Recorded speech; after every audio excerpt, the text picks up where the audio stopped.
Em nome do Pai, do Filho e do Espírito Santo. Amém.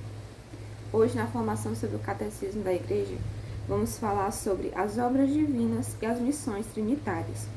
E o parágrafo é 258. Toda a economia divina é obra comum das três pessoas divinas. Efetivamente, como a Trindade não tem senão uma única e mesma natureza, assim também não tem senão uma única e mesma operação.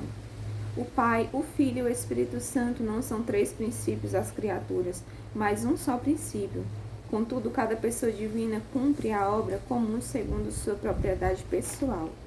Assim, a Igreja confessa na linha do Novo Testamento: um Deus e Pai, do qual são todas as coisas, um Senhor Jesus Cristo, mediante o qual são todas as coisas, um Espírito Santo, em quem são todas as coisas. São, sobretudo, as missões divinas da encarnação do Filho e do dom do Espírito Santo que manifestam as propriedades das pessoas divinas.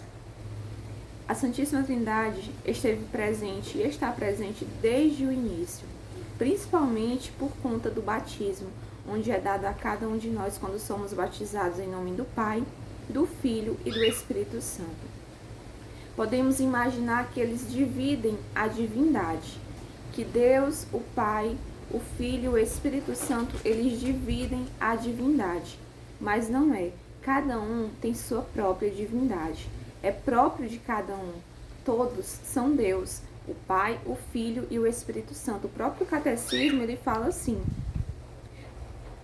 mas cada um delas é Deus por inteiro, o Pai, o Filho e o Espírito Santo.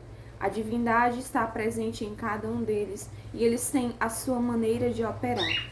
No Catecismo também fala: quem segue a Cristo o faz porque o Pai atrai e o Espírito Santo impulsiona. Olha só, o Pai, ele vai atrair, Deus Pai, ele vai atrair, ele vai tocar aquela pessoa.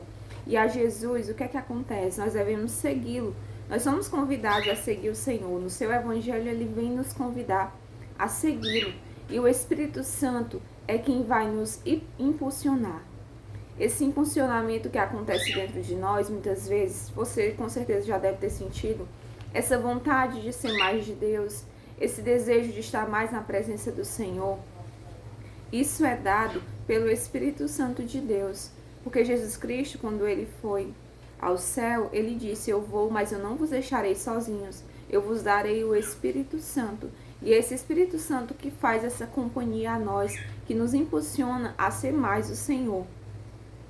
E o Catecismo também diz assim: cada pessoa divina cumpre a obra comum segundo sua propriedade pessoal. Isso é muito importante, nós temos que entender isso. Deus Pai, ele vai agir de uma maneira, Deus Filho, ele vai agir de outra, e o Espírito Santo, como eu falei aqui já, vai impulsionar. É isso que vai acontecer. Mas só que o Catecismo também fala assim: efetivamente, como a Trindade não tem senão uma única e mesma natureza, assim também não tem senão uma única e mesma operação. Nós temos que entender que Deus Pai, Filho e Espírito Santo, eles têm uma mesma natureza, eles são Deus, uno e trino, na Santíssima Trindade. Eles vão agir de alguma forma diferente para tentar nos atrair, para nos converter, para nos motivar a ser mais de Deus. Mas uma coisa nós temos que entender, assim também não tem senão uma única e mesma operação. A forma deles operar, para que eles vão fazer aquilo, é a mesma coisa. É para nos fazer mais de Deus. Isso também nós temos que compreender. O Senhor, ele nos toca de uma maneira, o Espírito Santo de outra, mas é para nos converter. Eles operam, mas é para nos levar à mesma finalidade, que é o céu. E nós temos que contribuir com a Trindade Santa. Nós temos que ser cada vez mais voltados à Santíssima Trindade e não deixar de lado a Santíssima Trindade, que é o nosso Pai, o Filho e o Espírito Santo, que se faz presente em nós desde o nosso batismo. Amém. Em nome do Pai, do Filho e do Espírito Santo.